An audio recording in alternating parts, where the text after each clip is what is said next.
வணக்கம், வாழ்க வளமுடன். நான் உங்கள் ஜோதிடர் மாணிக்கவாசன் பேசுறேன். இன்னைக்கு பேசக்கூடிய நட்சத்திரம்னு பார்த்தோம்னா விசாக நட்சத்திரம். ஓகேங்களா?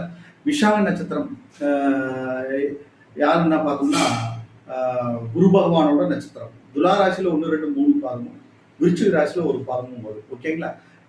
விசாக நட்சத்திரத்தில் பிறந்தவங்க வந்து நல்ல படித்தவர்களா இருக்கும். தேவதை யார் அப்படின்னு பார்த்தோம்னா இந்திரகனி அப்படிங்கிற தேவதை வரும். ஓகேங்களா?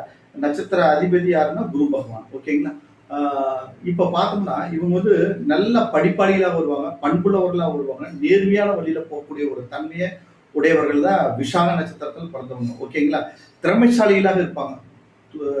எந்த தொழில் செஞ்சாலும் அதை வெற்றி பெறுவாங்க. திறமைசாலிகளா இருப்பாங்க, வெற்றி பெறுவாங்க, நல்ல படித்தவர்களா இருப்பாங்க. ஓகேங்களா?